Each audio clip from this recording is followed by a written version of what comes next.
वैरिहन्ति सिद्धि सूर्य उपाध्याय साधु सर्व अर्थ के प्रकाशी मांगलिक उपकारी है।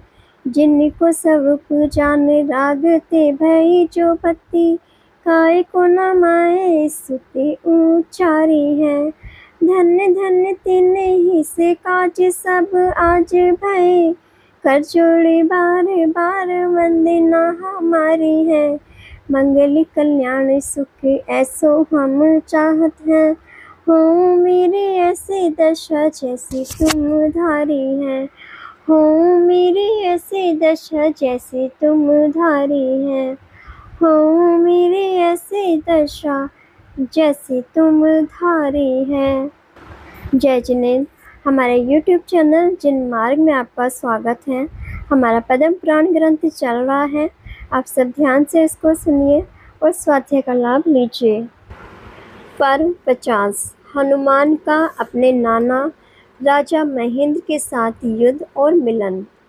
अथांतर अंजना का पुत्र हनुमान आकाश में गमन करता हुआ ऐसा सुशोभित हुआ मानो भाई भामंडल सीता को लेने जा रहा है। कैसे हैं हनुमान? श्री राम की आज्ञा में तत्पर, महाविनयवान, ज्ञानवान, शुभ भाव, राम के कार्य में है उत्साह जिनके, सो दिशाओं को देखते हुए लंका के मार्ग में राजा महेंद्र का नगर देखा, मानो इंद्र का नगर है। पर्वत के शिखर पर नगर बसा है।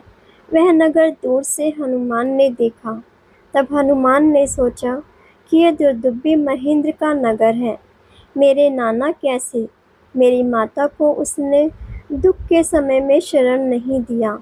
पिता होकर पुत्री का इतना अपमान करते और अपने नगर में नहीं रखी। तब मेरी माता वन वन में भटकी। वहाँ अमित गति मुनिराज विराजमान थे।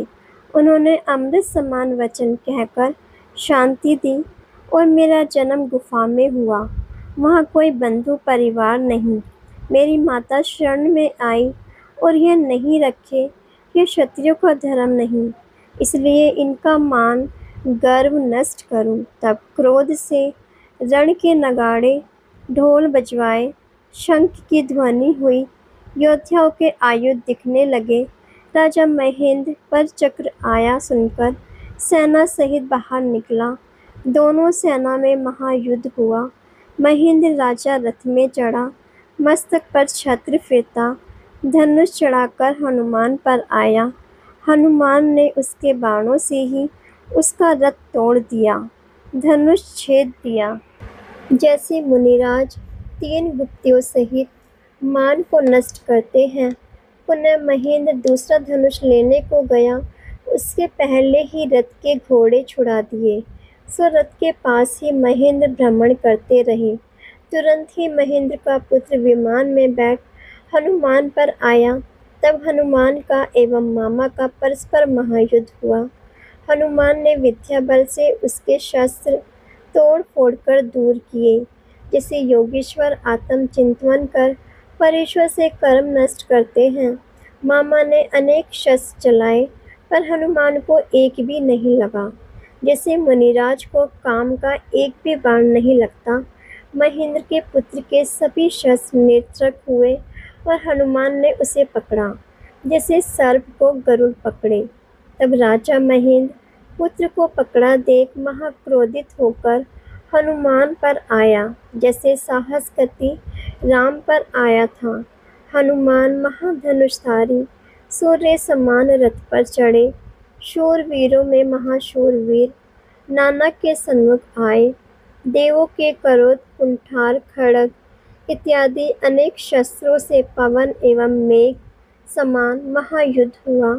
दोनों सिंह समान ही उद्यत क्रोध के भरे, बलवान, अग्नि की चिंगारी समान नेत्र, दोनों अजगर समान भयानक शब्द परस्पर करते रहे कि धिक्कार है तेरे शूरपने को, तू कहाँ युद्ध करना जानता है, इत्यादि वचन कहते रहे।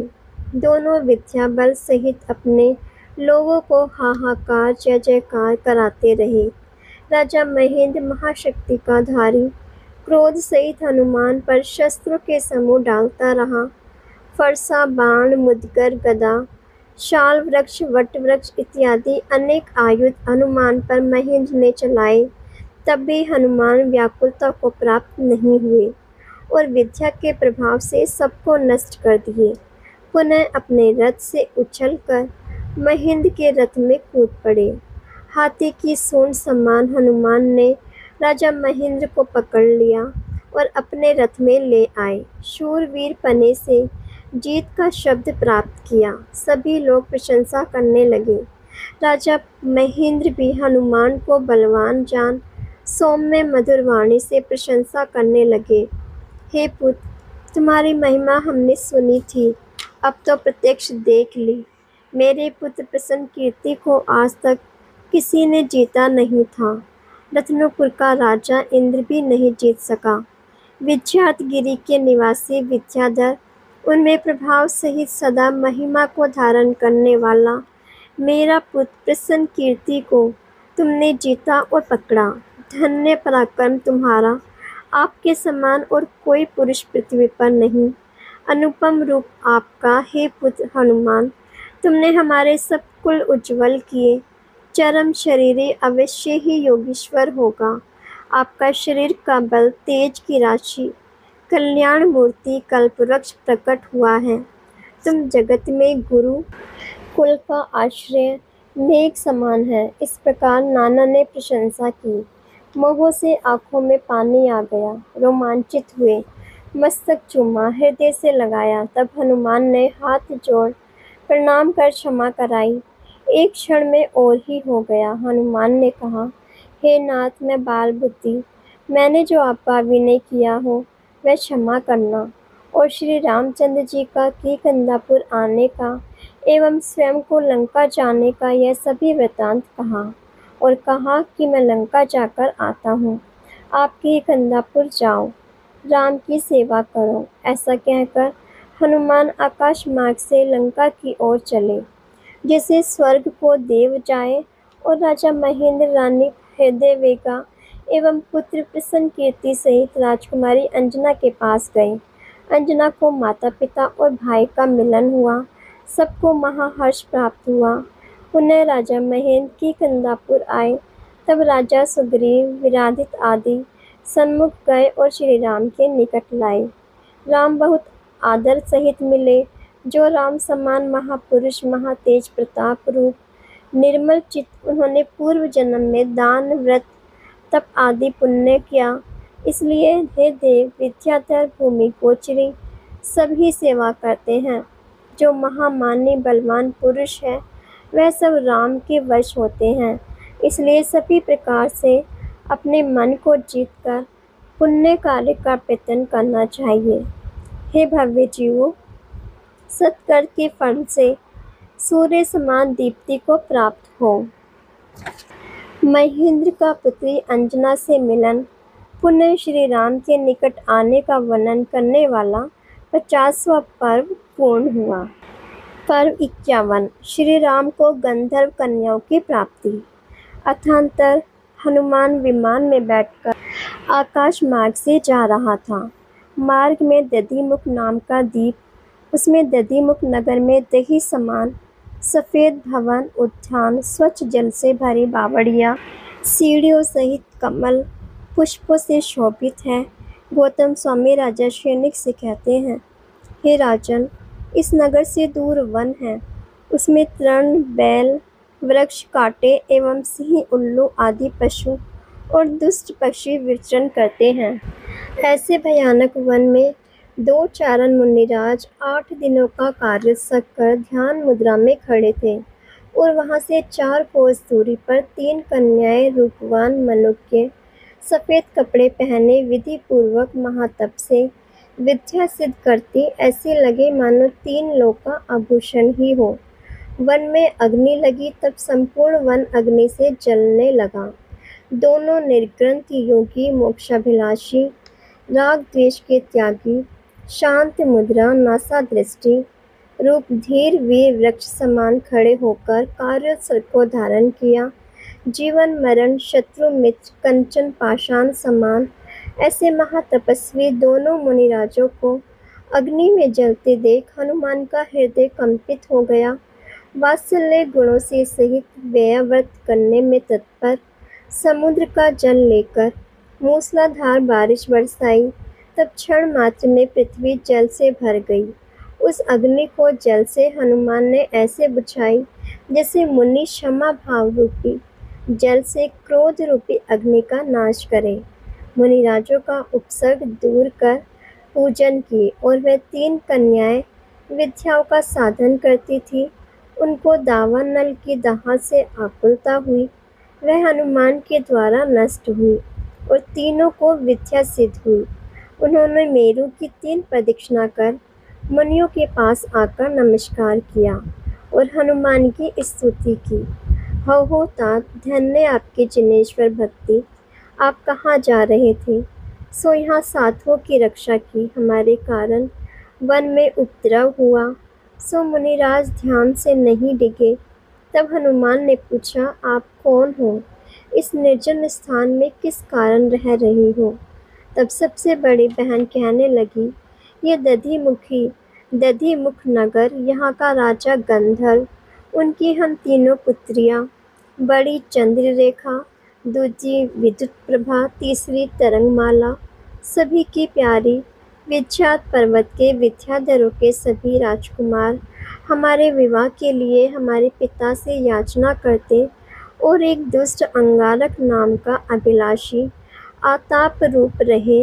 एक दिन हमारे पिता ने अष्टांग निमित्त ज्ञानी मुनिराज से पूछा कि हे भगवान, मेरी पुत्रियों का वर कौन होगा? तब मुनिराज ने कहा, जो रण संग्राम में साहस गति को मारेगा वही आपकी राजकुमारियों का पति होगा। तब मुनियों के मधुर वचन सुन हमारे पिता ने विचारा कि विद्यार्थ की उत्तर श्रेणी में साहस गति रहता है, उसे कौन मार सकता है? जो भी इसको मारे वह पुरुष इस लोक में इंद्र के समान होगा। मुनि के वचन अन्यथा नहीं होते, इसलिए हमारे माता पिता सभी परिवार को मुनियों के वचन पर दृढ़ श्रद्धा और अंगारक निरंतर हमारे पिता से याचना करता है। हमारे पिता ने उसे हमको नहीं दी, इसलिए वह शत्रुता को प्राप्त हुआ। हमारे यही इच्छा हुई कि वह दिन कब होगा, हम साहस गति के मारने वाले को देखें। इसलिए हम मनो अनुगामिनी विद्या सिद्ध करने के लिए इस भयानक वन में आए। वह अनुगामिनी विद्या सिद्ध करते हमको 12वां दिन है और मुनि को आज 8वां दिन है। आज अंगारक ने हमको देख क्रोध से वन में अग्नि लगाई। वह विद्या 6 वर्ष कुछ अधिक दिनों में सिद्ध होती, परंतु हमको उपसर्ग से भय नहीं करने के कारण 12 ही दिन में विद्या सिद्ध हुई। इस उपसर्ग में हे महाभाग, अगर आप सहायता नहीं करते तो अग्नि से हमारा मरण होता और मुनिराज की समाधि होती। आप धन्य हो। तब हनुमान ने कहा, आपका पुरुषार्थ सफल हुआ। जिसको श्रद्धा होती उसको सिद्धि होती है। धन्य है निर्मल बुद्धि आपकी, धन्य आपका भाग्य, बड़े स्थान में आपके मनोरथ। ऐसा कहकर श्री राम के किकंधापुर आने का संपूर्ण वृत्तांत कहा। राम की आज्ञा प्रमाण अपने को लंका में जाने का वृत्तांत कहा। उसी समय वन में अग्नि शांत होने का एवं मुनि का उपसर्ग दूर होना वह राजा गंधर्व ने सुना और हनुमान के पास आए। विद्याधर राजा गंधर्व हनुमान के मुख से श्री राम का किकंधापुर विराजने की बात सुन अपनी पुत्रियों सहित राम के निकट आए। महाविभूति सहित अपनी पुत्रियों का विवाह राम से कराया। राम महाविवेकी, ये विद्याधरों की राजकन्याएं अनेक विभूति सहित हैं, तो भी सीता बिना 10 दिशाएं शून्य देखते हैं। समस्त पृथ्वी गुणवान जीवों से शोभित है, फिर भी सीता के बिना नगर भी गहन वन समान लगता है। कैसे है गुणवान जीव, महामनोहर है, अति सुंदर है भाव उनके। यह प्राणी पूर्व उपार्जित कर्मों के फल से सुख दुख भोगते हैं। इसलिए जिसको सुख की इच्छा है वह जिन धर्म रूपी सूर्य से प्रकाशित जो पवित्र जिन मार्ग है उसमें प्रवृत्ति करे। धर्म से ही मुक्ति की प्राप्ति होती है, तप से ही सब सिद्धियां प्राप्ति होती है। राम को राजा गंधर्व की कन्याओं का लाभ वर्णन करने वाला 51वां पर्व पूर्ण हुआ। अब हम जगत के सभी जीव सुखी हो इसी मंगल भावना के साथ यही विराम लेते हैं। कल हम इससे आगे का स्वाध्याय करेंगे। इसे आगे सुनने के लिए चैनल को सब्सक्राइब करें, लाइक करें और शेयर करें। जय जिनेन्द्र।